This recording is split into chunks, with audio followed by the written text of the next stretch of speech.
Qalam va sichqon. Bir bor ekan, bir yo'q ekan. Oddiygina bir qalam bo'lgan ekan. Bir kuni uning egasi Valijon qalamini stol ustida unutib qoldiribdi. Paytdan foydalangan sichqoncha inidan chiqib qalamni tishlab olib qochmoqchi bo'libdi. "Iltimos, meni qo'yib yubor", deb yalinibdi qalam. "Meni nima qilmoqchisan? Yog'ochdan yasalgan bo'lsam, meni yeb bo'lmaydi.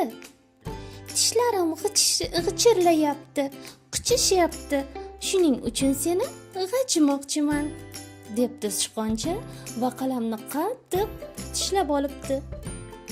"Og'riyapti", deb baqiribdi qalam.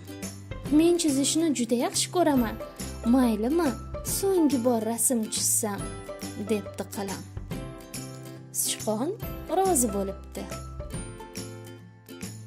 Qalam zo'rg'a nafasini rostlab, oppoq varaqqa kattagina aylana chizibdi. "Bu nima?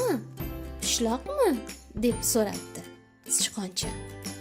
"Bo'lishi mumkin", debdi bosiqlik bilan qalam va chizishda davom etdi. Avval yuzini, keyin esa quloqlari va katta ko'zlarini chizibdi. "Axir bu mushuk-ku.